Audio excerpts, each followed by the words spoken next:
Hello viewers, welcome to Deeps mathematics 23. So இந்த வீடியோவில் வந்து பார்த்திங்கன்னா ஒரு முக்கியமான ஒரு பாடம் தான் நம்ம படிக்க போகிறோம். ஸோ 10ஆம் வகுப்பு பொருளாதார பகுதியில் இருக்கக்கூடிய லெசன் நம்பர் 1. ஸோ இது நமக்கு ரொம்ப ஒரு முக்கியமான ஒரு பாடம், ஓகேங்களா? ஸோ பேசிக்கான டேர்ம்ஸ் தான் இருக்கும், பட் இருந்தாலும் கொஞ்சம் கவனமாக வந்து படிக்கணும். அதுக்காக ரொம்ப டஃப்பாக இருக்கும்லாம் நினைக்காதீங்க, ரொம்பவே ஈஸியான ஒரு பாடம் தான், ஓகேங்களா? ஸோ பாடத்தோட டைட்டில் வந்து பார்த்திங்கன்னா மொத்த உள்நாட்டு உற்பத்தி மற்றும் அதன் வளர்ச்சி ஓர் அறிமுகம். ஸோ மொத்த உள்நாட்டு உற்பத்தி அப்படின்னா ஜிடிபி அப்படிங்கிற நம்ம ஆல்ரெடி 9th ஸ்டாண்டர்ட்லேயே நம்ம படிச்சிருக்கோம் இல்லைங்களா? ஸோ அதை பற்றி தான் வந்து படிக்க போகிறோம். ஸோ அது ஜிடிபி மட்டும் இல்லாமல் அந்த ஜிஎன்பி, என்என்பினா என்ன, என்டிபினா என்ன, பிசிஐனா என்ன, இந்த மாதிரி ரொம்ப பேசிக்கான டேர்ம்ஸ் எல்லாம் நம்ம 9th வந்து பார்த்தோம் இல்லைங்களா? ஸோ அதை வச்சும் வந்து நம்ம படிக்க போகிறோம். ஸோ இதெல்லாம் எதுக்காக நம்ம மதிப்பிடுறோம், என்ன பர்பஸ்க்காக இதெல்லாம் பண்ணுறோம் அப்படிங்கிற ஒரு கிளாரிட்டி இந்த பாடத்தில் உங்களுக்கு கிடைக்கும். சரி, இப்போ ஃபஸ்ட்டு தலைப்பு பாருங்களேன், ஜிடிபி வரையறை, ஓகேங்களா? அப்போ ஜிடிபினா என்ன அப்படிங்கிறத பார்க்க போகிறோம். ஸோ மொத்த உள்நாட்டு உற்பத்தி அப்படின்னா நான் ஆல்ரெடி 9th ஸ்டாண்டர்ட் எக்கனாமிக்ஸில் நான் சொல்லி கொடுத்துருக்கேன் இல்லைங்களா? இப்போ ஃபார் எக்ஸாம்பிளுக்கு இதுதான் இந்தியான்னு வச்சுக்கோங்களேன். இந்த பரப்புக்குள்ளே, அதாவது இந்த சர்க்கிள் இருக்குது இல்லைங்களா, இது உள்ள மட்டும் நமக்கு எவ்வளோ உற்பத்தி ஆகிருக்கோ அதோட அங்காடி மதிப்புனா ஒன்றும் கிடையாதுங்க. இப்போ நான் வந்து இந்த சர்க்கிள்குள்ளே இந்த இடத்துல நான் வந்து இருக்கேன், சரிங்களா? இந்த இடத்துல எனக்கு வந்து ஒரு தோட்டம் இருக்குது. இந்த தோட்டம் ஃபுல்லாக நான் வந்து தக்காளி வந்து விளைவிக்கிறேன், சரியா? அந்த தக்காளியை கொண்டு வந்து என்னோட கடையில் நான் என்ன பண்ணுறேன், 1 கிலோ 10 ரூபா நான் விற்கிறேன். அப்போ அதுதான் என்னது, அங்காடி மதிப்பு அப்படின்னு வந்து சொல்லப்படுது, சரிங்களா? அந்த நம்மளோட இந்த இந்தியா அப்படிங்கிற புவியியல் எல்லைக்குள்ளே வந்து நம்ம எவ்வளோ ப்ரொடியூஸ் பண்ணி அதை நம்ம உற்பத்தி செஞ்சதை நம்ம விற்கிறோமோ அந்த விற்ற மதிப்பு தான் வந்து என்னதுன்னு பார்த்தீங்கன்னா ஜிடிபி, மொத்த உள்நாட்டு உற்பத்தி அப்படின்னு வந்து சொல்லுவாங்க. இப்போ வாசிச்சு பாருங்களேன், ஒரு குறிப்பிட்ட காலத்தில், அதுவும் அந்த ஒரு வருஷத்துக்குள்ளே தான் அந்த கணக்கீடு வந்து இருக்கும். இப்போ 2024 2025 வரைக்கும் இது வந்து ஒரு வருடம். அடுத்து 2025 26 வரையும் அது வந்து ஒரு வருடம். ஸோ இந்த மாதிரி குறிப்பிட்ட கால அளவுக்குள்ளே அந்த நாட்டுக்குள்ளே வந்து உற்பத்தி செய்யப்பட்ட பொருளை, ஓகேங்களா, அதான் அங்காடியில் சேல்ஸ் பண்ணுறாங்க இல்லைங்களா, அந்த அங்காடி மதிப்பை தான் வந்து என்னென்னு சொல்லப்படுது மொத்த உள்நாட்டு உற்பத்தி, அதாவது ஜிடிபி. இதை கணக்கிடுறதுக்கு என்னென்ன பண்ணுறாங்கன்னா பாருங்கள், ஃபார்முலா வந்து இதுதான், C+I+G+X-M. சரிங்க, அந்த சீனா என்னதுங்க? ஜிடிபினா மொத்த உள்நாட்டு உற்பத்தின்னு தெரியும். அப்போ அந்த சீனா என்ன? சீனா கன்சியூமர், அதாவது நுகர்வோர், அந்த பொருளை வாங்குறாங்க இல்லைங்களா, அவங்க தான். ஐ அப்படின்னா இன்வெஸ்டர், முதலீட்டாளர், அந்த கடைக்காரவங்க, ஓகேவா? ஜி அப்படிங்கிறது கவர்மெண்ட், அரசோட செலவுகள். X-M அப்படின்னா ஏற்றுமதி மைனஸ் இறக்குமதி. அதாவது உங்களுக்கு ரொம்ப சிம்பிளாக வந்து புரிய வைக்கணும் அப்படின்னா, ஜிடிபியில் நம்மளோட உள்நாட்டுக்குள்ளே என்னென்ன சேல்ஸ் நடக்குதோ அது மட்டும்தான் கணக்கிடும். நம்ம ஏற்றுமதி செஞ்சு இறக்குமதி செஞ்சு அதிலிருந்து வரக்கூடிய வருமானம் இதில் வந்து நம்ம சேர்த்துக்க மாட்டோம். அது வந்து எதில் போயிடும்னா நாட்டு உற்பத்தியில் வந்து போயிடும். மொத்த நாட்டு உற்பத்திங்கிற ஒரு கணக்கில் வந்து வரும், அதை நம்ம படிப்போம். அப்போ ஜிடிபினா என்ன, இந்த வெளிநாட்டுக்கு அனுப்பிச்சு நம்ம ப்ராஃபிட் பார்ப்போம் இல்லைங்களா, அதெல்லாம் வந்து இதில் சேராது. நம்ம நாட்டு புவியியல் எல்லைக்குள்ளே என்ன வந்து விஷயங்கள் நடக்குதோ அது மட்டும்தான் வந்து இந்த ஜிடிபியில் இடம்பெறும், அவ்வளோதான், ஓகேங்களா? அதை எப்படி கால்குலேட் பண்ணணும்? C+I+G+X-M, அவ்வளோதான், ஓகேங்களா? அடுத்தது பண்டங்கள் மற்றும் பணிகள். ஸோ அந்த பண்டங்கள் அப்படின்னா ஒன்றுமே இல்லை. இப்போ நான் வந்து ஒரு ஹோட்டலில் வந்து என்ன பண்ணுறேன்னா டீ வந்து போடுறேன். ஒரு கஸ்டமர் வந்து டீ கேட்குறாங்க, நான் டீ போட்டு கொண்டு போய் நான் கொடுக்குறேன். நான் அந்த டீ போடுறேன் இல்லைங்களா, அது வந்து என்னது, பணி, என்னோட ஒர்க்கு. அந்த டீயாக வந்து மாறுது. நான் ஃபஸ்ட்டு என்ன பண்ணுறேன், அடுப்பு பற்ற வைக்கிறேன், சட்டியை வைக்கிறேன், அதில் பால் ஊற்றுறேன், ஜீனி போடுறேன், டீ தூள் போடுறேன், கொஞ்சம் தண்ணி கலக்கிறேன். ஸோ லாஸ்ட்டில் என்ன கிடைக்குது, டீ கிடைக்குது. இந்த மாதிரி ஒரு வேலையை வந்து நான் செய்கிறேன் இல்லையா, அந்த வேலை முடிஞ்சதுக்கப்புறம் டீயாக வந்து உருமாறுது. அதுதான் என்னது, பண்டம் அப்படிங்கிறது. நான் செஞ்ச ஒர்க்கு தான் என்னது இங்கே பணிகள். அந்த பணிகளை தொட்டு பார்க்க முடியுமா? தொட்டு பார்க்க முடியாது. ஆனால் இந்த பண்டங்கள் அப்படிங்கிறத தொட்டு பார்க்க முடியும். டீயை தொட்டு உணர்ந்து குடிக்க முடியும். ஆனால் அந்த பணியை வந்து காதால் கேட்க தான் முடியும். நான் வந்து இப்படி தாங்க பாத்திரத்தை எடுத்து வச்சேங்க, பால் ஊற்றினேன், அதில் கொஞ்சம் தண்ணி கலந்தேன், டீ தூள் போட்டேன், ஜீனி போட்டேன், அப்படியே கலக்கினேன், அதுக்கப்புறம் டீ ஆச்சு, வடிகட்டி கொண்டு வந்தேன் அப்படிங்கிறத காதால் தான் கேட்க முடியும். அப்போ தொட்டு உணரக்கூடியது வந்து என்னது, பண்டங்கள். தொட்டு உணர முடியாதது வந்து என்னது, பணிகள். அவ்வளோதான் டிஃப்ரென்ஸ். அதை தான் வந்து இங்கே உங்களுக்கு கொடுத்துருப்பாங்க, அவ்வளோதான், ஓகேங்களா? சரி, இப்போ அங்காடி மதிப்புனா ஒன்றுமே இல்லை. நான் ஆல்ரெடி சொன்னேன் இல்லைங்களா, அந்த கடையில் வச்சு நம்ம சேல்ஸ் பண்ணுறோம் இல்லையா. இப்போ டீ என்னோட கடையில் 12 ரூபாங்க அப்படிங்கிறதா என்னது, அங்காடி மதிப்பு அப்படிங்கிறது, ஓகேவா? ஸோ அடுத்து வந்து பார்த்திங்கன்னா இறுதிநிலை பண்டங்கள் மற்றும் பணிகள். ஸோ இந்த இறுதிநிலை பண்டங்கள்ங்கிறது இந்த பாடத்தில் நமக்கு 2 இடங்களில் வரும். ஸோ இந்த ஒரு இடத்துல நம்ம நல்லா தெரிஞ்சுக்கிட்டாலே அந்த இடத்த டக்குன்னு நம்ம ரீட் பண்ணிட்டு கடந்து போயிடலாம். இப்போ நம்ம எக்ஸாம்பிளுக்கு டீ சொன்னோம் இல்லைங்களா, அந்த டீ அப்படிங்கிறத உருவாகிறதுக்கு நமக்கு என்ன தேவை, பால் தேவை, மில்க்கு. ஸோ வாட்டர் சேர்த்துக்கிறவங்க சேர்த்துக்குவாங்க, அடுத்து வந்து சுகர் போடுறவங்க போடுவாங்க. So okay, milk, so tea தூளை விட்டாச்சா, தூள், ஓகேங்களா. இத்தனை இன்க்ரீடியன்ஸ் இருந்தால் மட்டும்தான் அந்த டீங்கிறது வந்து உருவாகும். அப்போ இந்த பொருட்கள் எல்லாமே பார்த்தீங்க அப்படின்னா இடைநிலை பண்டங்கள். சரிங்களா.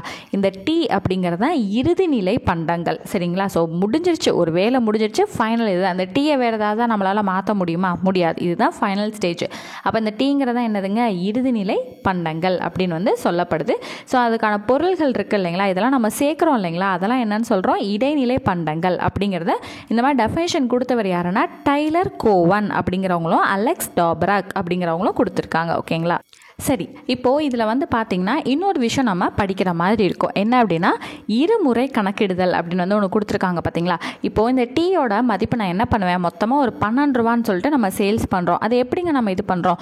இப்போ அந்த டீயை உருவாக்குறதுக்கு பாலுக்கு ஒரு விலை வைப்போம், அந்த சக்கரை நம்ம எவ்வளோ சேர்த்தோமோ அதுக்கு கொஞ்சமாக ஒரு விலை வைப்போம். அடுத்து வந்து என்ன பண்ணுவோம், டீ தூளுக்கு கொஞ்சமாக காசு வைப்போம். அடுத்து ஏதாவது கப்பில் ஏதாவது கொடுக்குறோம் அப்படின்னா அதுக்கும் சேர்த்து மொத்தமாக எல்லாமே சேர்த்து என்னோடய ப்ராஃபிட்டோடு சேர்த்து தான் எவ்வளோ கொடுக்குறோம், 12 ரூபா அப்படின்னு வந்து கொடுக்குறோம். இதே டீக்கு வந்து ரெடி ஆயிடுச்சுங்க, டீ வந்து நான் 12 ரூபாய்க்கு நான் கொடுக்குறேன், ப்ளஸ் வந்து நான் ஜீனி போட்டேன், ப்ளஸ் பால் சேர்த்தேன், ப்ளஸ் வந்து அடுப்பில் நான் கொதிக்க விட்டேன் அப்படின்னு சொல்லிட்டு 12 ரூபா ப்ளஸ் அப்படின்னு சொல்லிட்டு இவ்வளோ நம்மளால் சேர்க்க முடியுமா? ஸோ அந்த மாதிரி நம்ம என்ன பண்ணக்கூடாது, சேர்க்கக்கூடாது. அந்த மாதிரி பண்ணால் தவறான விஷயம். ஒருவேளை அந்த மாதிரி பண்ணுறாங்க அப்படின்னா அதை தான் என்னன்னு சொல்கிறாங்க, இருமுறை கணக்கிடுதல். ஏற்கனவே அந்த இடைநிலை பண்டங்களுக்கு வேல்யூ எல்லாம் பார்த்து தான் இறுதி நிலையில் 12 ரூபான்னு சொல்கிறோம். இதில் இந்த 12 ரூபா ஃபிக்ஸ் பண்ணதுக்கப்புறம் மறுபடியும் நான் இந்த இன்க்ரீடியன்ஸ்லாம் நான் போட்டேங்க, அதனால் இதுக்கெல்லாம் இவ்வளோ சார்ஜ் 12 + இது அப்படின்னு சொல்லிட்டு போட்டோம் அப்படின்னா அது என்னவா, இருமுறை கணக்கிடுதல் அப்படிங்கிற பேர் வந்து வரும் அப்படிங்கிறத நமக்கு சொல்லியிருக்காங்க. ஸோ என்னங்க டீனே பேசுகிறீங்க சொல்லாதீங்க, புக்கில் நம்ம கொடுத்துருக்கதே டீன்னு தான் கொடுத்துருக்காங்க. ஓகேவா. ஸோ அதுக்கான இப்போ நம்ம பேசணும் இல்லைங்களா எக்ஸாம்பிள், ஸோ அது ஃபுல்லாக வந்து உங்களுக்கு இங்கே வந்து உங்களுக்கு ஃபுல்லாக ஒரு பேராகிராஃபாக இருக்குது, ஜஸ்ட் ரீட் பண்ணி பார்த்தீங்கனாலே உங்களுக்கு புரியும். அவ்வளோதான். இப்போ இவ்வளோ நேரமாக நம்ம என்ன பார்த்தோம், ஜிடிபினா என்னன்னு பார்த்தோம். ஒரு நாட்டோட புவியியல் எல்லைக்குள்ளே எவ்வளோ வந்து உற்பத்தி செஞ்சு அதை நம்ம அங்காடியில் சேல்ஸ் பண்ணுறோமோ அதுதான் என்னது, மொத்த உள்நாட்டு உற்பத்தி, அதுதான் ஜிடிபி. அடுத்து என்ன பார்த்தோம், பண்டங்கள்னா என்னன்னு பார்த்தோம், பணிகள்னா என்னன்னு பார்த்தோம். அடுத்து இறுதிநிலை பண்டம்னா என்னன்னு பார்த்தோம், இடைநிலை பண்டம்னா என்னன்னு பார்த்தோம், இருமுறை கணக்கிடுதல்னா என்னன்னு பார்த்தோம். அவ்வளோதான், ரொம்ப சிம்பிளாக முடிஞ்சிருச்சா. அடுத்தது நாட்டு வருமானம். இந்த ஒரு நாட்டில் எவ்வளோ வருமானங்கள் வருதுங்கிறத என்னென்ன வழிகளெல்லாம் நம்ம வந்து கணக்கிடலாம் அப்படிங்கிறத இப்போ நம்ம பார்க்க போகிறோம். ஸோ ஃபஸ்ட்டு வந்து பார்த்திங்கன்னா ஜிஎன்பி, மொத்த நாட்டு உற்பத்தி. இது ஆல்ரெடி நம்ம 9th எக்கனாமிக்ஸ்லேயே நம்ம படிச்சிருக்கோம் இல்லைங்களா. ஸோ மொத்த நாட்டு உற்பத்தினா ஒன்றுமே இல்லை. இப்போ நம்ம ஆல்ரெடி ஒரு ஃபார்முலா பார்த்தோம், ஜிடிபிக்கு என்ன பார்த்தோம், C+I+G+X-Mன்னு பார்த்தோம். ப்ளஸ் NFIAன்னு வந்து ஒரு டேர்மை மட்டும் சேர்த்துக்கிறாங்க. அது என்ன அப்படின்னா வெளிநாட்டில் முதலீடு பண்ணி ஒரு ப்ராஃபிட் வந்து நமக்கு கிடச்சிருக்கோம் இல்லைங்களா, அதையுமே என்ன பண்ணுறோம், இது கூட நம்ம சேர்த்துக்கிறோம். இந்த வெளிநாட்டு ப்ராஃபிட்டை சேர்த்துக்கல அப்படின்னா அது ஜிடிபி. ஓகேவா. வெளிநாட்டு ப்ராஃபிட்டை சேர்த்துக்கலன்னா அது ஜிடிபி, அந்த வெளிநாட்டு ப்ராஃபிட்டை சேர்த்துக்கிட்டா அது ஜிஎன்பி, மொத்த நாட்டு உற்பத்தி. அவ்வளோதான் வித்தியாசம். ஸோ டக்குன்னு முடிஞ்சிருச்சா, ஒரே பாயிண்டில் மொத்த நாட்டு உற்பத்தியும் பார்த்துட்டோம், மொத்த உள்நாட்டு உற்பத்தியும் நம்ம பார்த்துட்டோம். ஓகேவா. ஸோ அந்த NFIA வந்துச்சுன்னா அது ஜிஎன்பி, வரலன்னா அது ஜிடிபி, அவ்வளோதான் வித்தியாசம். ஓகேங்களா. அடுத்தது நிகர நாட்டு உற்பத்தி. ஸோ இந்த NNP, இந்த நிகர நாட்டு உற்பத்தினா ஆல்ரெடி நான் வந்து சொல்லி கொடுத்துருக்கேன். இந்த மைனஸ் தேய்மானம் அப்படின்னு வந்து போட்டுட்டோம் அப்படின்னா அது முடிஞ்சிருச்சு, தேய்மானத்தை கழிச்சுக்கணும்னு சொல்லியிருக்கேன்னா. ஸோ அந்த நிகர நாட்டு உற்பத்தி ஈக்குவல் டு மொத்த நாட்டு உற்பத்தி, அந்த ஜிஎன்பி இருக்கு இல்லையா, அந்த ப்ராஃபிட் எல்லாம் சேர்த்துருப்போம்ல வெளிநாட்டு ப்ராஃபிட்டையும், அதுலேருந்து அந்த தேய்மானத்தை மட்டும் கழிச்சுக்கிட்டோன்னா அது என்னவா, நிகர நாட்டு உற்பத்தி. அவ்வளோதான். அடுத்தது நிகர உள்நாட்டு உற்பத்தி. ஸோ எல்லாமே பார்த்திங்கன்னா ஒரே ஒரு வேர்டு தான் மாறி இருக்கும். இங்கே பார்த்திங்கன்னா மொத்த நாட்டு உற்பத்தி, இங்கே மொத்த உள்நாட்டு உற்பத்தி. அதே போல் இங்கே நிகர நாட்டு, இங்கே நாட்டுன்னு வந்துச்சுன்னா என்னு வந்துடுங்க, உள்நாட்டு அப்படின்னு வந்துருச்சுன்னா அங்கே டி வந்துடுங்க. அவ்வளோதாங்க. இந்த இங்கே உள்நாட்டுன்னு வந்துருச்சா, அப்போ அந்த எண்ணுக்கு பதில் நடுவில் என்ன வந்துருச்சு, டி வந்துருச்சு. இவ்வளோதான் வித்தியாசம். சரிங்களா. ஸோ இதில் வந்து பார்த்திங்கன்னா மொத்த உள்நாட்டு உற்பத்தியிலேருந்து தேய்மானத்தை கழிக்கணும், அவ்வளோதான் வித்தியாசம். இங்கே என்ன பண்ணீங்க, மொத்த நாட்டு உற்பத்தி ஜிஎன்பியிலேருந்து தேய்மானத்தை கழிச்சிங்க, இங்கே ஜிடிபியிலேருந்து தேய்மானத்தை கழிக்கிறீங்க, அவ்வளோதான் டிஃப்ரென்ஸ். தலா வருமானம், இது ஆல்ரெடி நம்ம பார்த்துருந்தோம். ஒட்டுமொத்த நாட்டில் இருக்கக்கூடிய வருமானத்தை மக்கள் தொகையால் டிவைட் பண்ணோன்னா தலா வருமானம் கிடச்சிடும். ஸோ இதை பற்றி தாதாபாய் நவ்ரோஜி வந்து அவரோட புக்கில் வந்து ரொம்ப வந்து டீட்டெயில்டாக சொல்லியிருப்பார் அப்படிங்கிறத நம்ம சொன்னோம் இல்லைங்களா. ஸோ தனிநபர் வருமானத்தை பற்றி தாதாபாய் நவ்ரோஜி வந்து எந்த புக்கில் சொல்லியிருக்காருன்னு பார்த்தீங்க அப்படின்னா வறுமையும் பிரிட்டனுக்கு ஒவ்வாத இந்திய ஆட்சியும். இது ஆல்ரெடி நம்ம INMல வந்து நம்ம படிச்சிருக்கோம். ஓகேங்களா. ஸோ இதில் எந்த சொல்லியிருக்காரு, தனிநபர் வருமானத்தை பற்றி டீட்டெயில்டாக சொல்லியிருக்காரு. இந்த புக்கை எப்போ வெளியிட்டிருக்காரு, 1867 68 வந்து முதலாக தாதாபாய் நவ்ரோஜி தான் என்ன பண்ணியிருக்காரு, தனிநபர் வருமானத்தை பற்றி அவரோட நூலில் சொல்லியிருக்காரு. அது வறுமையும் பிரிட்டனுக்கு ஒவ்வாத இந்திய ஆட்சியும் அப்படிங்கிற நூலில் வந்து வெளிப்படுத்தியிருக்காரு. ஓகேங்க. அடுத்தது தனிப்பட்ட வருமானம். ஸோ தனிப்பட்ட வருமானம் அப்படின்னா என்னதுங்க, ஒரு பர்டிகுலரான ஒரு நபர். ஓகேவா? சரி, இப்போ அந்த தனிப்பட்ட வருமானம்னா ஒன்றுமே இல்லை, நேர்முக வரி விதிப்பிற்கு முன் தனிநபர்கள் மற்றும் ஒரு நாட்டின் குடும்பங்களின் மூலம் அனைத்து ஆதாரங்களிலிருந்து பெறப்படுகின்ற மொத்த பண வருமானத்தை தனிப்பட்ட வருமானம் எனலாம். சிம்பிளாக ஞாபகம் வச்சுக்கோங்க. இப்போ ஒரு இன்டர்வியூக்கு வந்து நீங்கள் போகிறீங்க, ஓகேங்களா? சரி, இப்போ நான் வந்து ஒரு இன்டர்வியூக்கு போகிறேன்.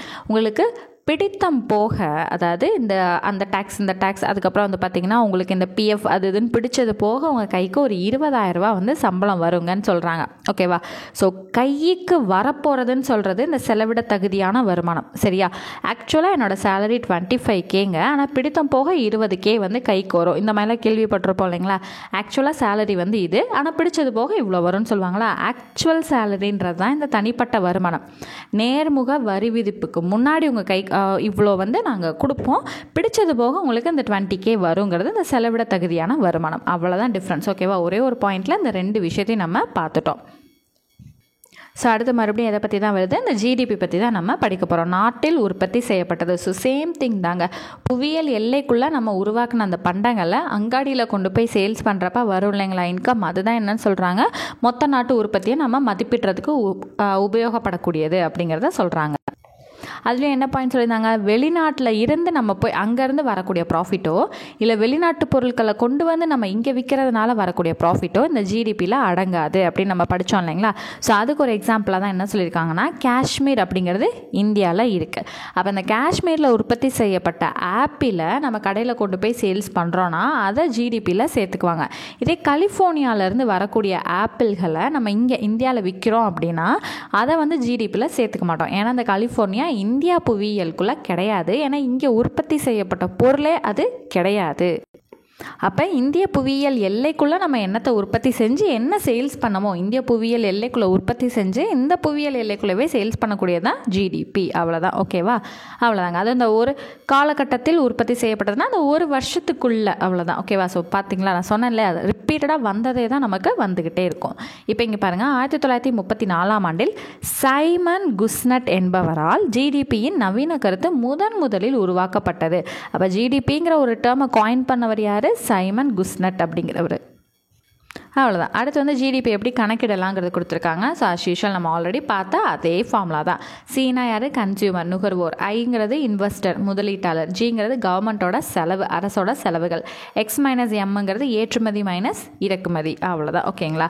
சரி, இது நம்ம ஆல்ரெடி பார்த்ததே தான். அந்த அதே மதிப்பு கூட்டு முறைனா அந்த இறுதி பண்டம்னா என்ன, மறுபடியும் இடைநிலை பண்டங்கள்னா என்னன்னு சொல்லிட்டு அதே டீயை வச்சு தான் சொல்லியிருக்காங்க பாருங்கள். இந்த மதிப்பு கூட்டு முறையில் டீ தூள், பால், சர்க்கரை இதெல்லாம் சேர்த்தா தான் தேநீர் வரும். இதுதான் இறுதி பண்டம். இந்த முன்னாடி இருக்கக்கூடிய பொருட்கள் எல்லாமே இடைநிலை பண்டங்கள். இந்த ஒரு இடைநிலை பண்டத்துக்கும் நம்ம காசை வச்சு நம்ம சேர்த்து மொத்தமாக வந்து ஆட் பண்ணி சொல்லுவோம் இல்லைங்களா, வித் ப்ராஃபிட்டோட சொல்கிறதா என்னது, இறுதி பண்டம். அதை தான் கொடுத்துருக்காங்க பாருங்கள். இடைநிலை பண்டங்களின் மொத்த மதிப்பு, இந்த டீ தூள், காஃபி தூள், டீ தூள், பால், சர்க்கரை இதெல்லாம் தான் என்னது, இடைநிலை பண்டங்களின் மொத்த மதிப்பு ஈக்குவல் டு இறுதி பண்டத்தின் மொத்த மதிப்பு. அதாவது டீ தூளோட விலை, பாலோட விலை, சர்க்கரையோட விலை, இது எல்லாத்தையும் நான் சேர்த்துட்டு ப்ளஸ் ப்ராஃபிட்டோட சேர்த்து நான் என்ன கொடுக்குறேன், தேநீரோட ரேட்டை நான் கொடுக்குறேன். அவ்வளோதான். நம்ம ஆல்ரெடி பார்த்ததே தான் என்ன ஆகுது, திரும்ப ரிப்பீட் ஆகிட்டே இருக்குது. ஸோ இந்த ஜிடிபியோட இம்பார்ட்டன்ஸ் என்ன, மொத்த உள்நாட்டு உற்பத்தியின் முக்கியத்துவம் என்ன அப்படின்னு பார்த்தீங்கன்னா, பொருளாதார வளர்ச்சி பற்றி நம்ம தெரிஞ்சுக்கிறதுக்கு ஹெல்ப்ஃபுல்லாக இருக்குது. இப்போ பண வீக்கத்தில் இருக்கமா, பண வாட்டத்தில் இருக்கமாங்கிற சிக்கல்களை புரிஞ்சுக்கிறதுக்கு நமக்கு ஹெல்ப்ஃபுல்லாக இருக்குது. உலகத்தில் இருக்கக்கூடிய வளர்ந்த நாடுகளோட நம்ம நாடை ஒப்பிட்டு பார்க்குறதுக்கு இந்த ஜிடிபி யூஸ்ஃபுல்லாக இருக்குது. வாங்கும் திறனை மதிப்பிடுறதுக்கு நமக்கு இந்த ஜிடிபி வந்து யூஸ்ஃபுல்லாக இருக்குது. பொதுத்துறையை பற்றி நம்மளால் தெரிஞ்சுக்க முடியுது. பொருளாதாரத்தை திட்டமிடுறதுக்கு நமக்கு ஜிடிபி தான் ரொம்பவே ஹெல்ப்ஃபுல்லாக இருக்குது அப்படிங்கலாம் சொல்லியிருக்காங்க. ஓகேங்களா? அடுத்தது மொத்த உள்நாட்டு உற்பத்தியில் இருக்கக்கூடிய குறைபாடுகள் என்ன அப்படின்னு பார்த்தீங்கன்னா, இந்த ஜிடிபியில் சந்தையில் விற்கக்கூடிய பொருள்களை மட்டும்தான் சேர்த்துக்கிறாங்களே தவிர பேரண்ட்ஸ் வந்து குழந்தைங்களுக்கு வந்து செய்கிறது அந்த மாதிரி விஷயங்கள் எதுவுமே இதில் சேர்த்துக்கிறது கிடையாது அப்படிங்கிறத அந்த ஒரு பேராகிராஃபில் ஃபுல்லாக வந்து சொல்லியிருப்பாங்க. அடுத்து வந்து இன்னொன்று என்னென்னு பார்த்தீங்க அப்படின்னா, இந்த சுத்தமான காற்று, ஆரோக்கியமான வாழ்க்கை முறை, இந்த மாதிரி விஷயங்கள் எதுவுமே வந்து சந்தைப்படுத்தப்படுறது கிடையாது. ஓகேங்களா? இப்போ சுத்தமான காற்றை சுவாசிக்கணும்னா நீ இந்த இடத்துக்கு வந்து இவ்வளோ கொடுத்துட்டு நீ சுவாசிச்சுட்டு போ, அந்த மாதிரி இந்தியாவில் இருக்கா? கிடையாது. அப்போ இந்த மாதிரி விஷயங்கள் வந்து சந்தைப்படுத்துறது கிடையாது, சந்தை மதிப்பும் கிடையாது. இது எதுவுமே வந்து ஜிடிபியோட அந்த மொத்த உள்நாட்டு உற்பத்தியில் வரம்புக்குள்ளே வரது கிடையாதுன்னு இருக்காங்க. இதெல்லாம் எதுக்குங்க வரணும்? பேரண்ட்ஸ் வந்து பிள்ளைங்களுக்கு செய்கிறதெல்லாம் எதுக்கு வரணும்?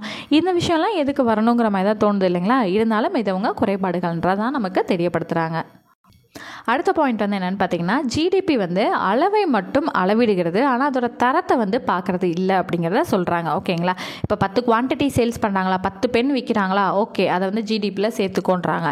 ஆனால் அந்த 10 பென்னு குவாலிட்டியாக இருக்கா இல்லை தரமற்றதாக இருக்காங்கிறது ஜிடிபி வந்து பார்க்குறது கிடையாது.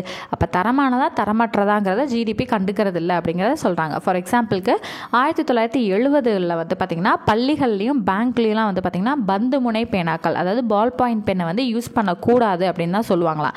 இப்போ வந்து பார்த்தா நிறையா வந்து அட்வான்ஸ்டாக வந்துட்டனால எல்லாருமே யூஸ் பண்ணுறாங்க.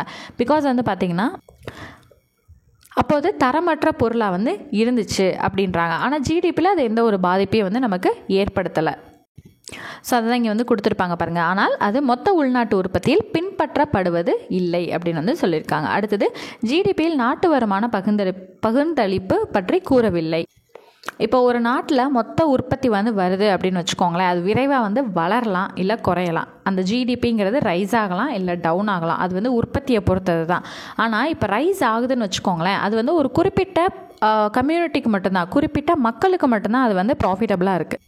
நாட்டில் இருக்கக்கூடிய அத்தனை மக்களுக்குமே வந்து அது பகிர்ந்து கொடுக்கக்கூடிய விஷயமா வந்து இல்லை. சிறிய சதவீத மக்களே வந்து பயனடைகிறாங்க அப்படிங்கிற விஷயத்த ஜிடிபியில் ஒரு குறைபாடாக சொல்லியிருக்காங்க.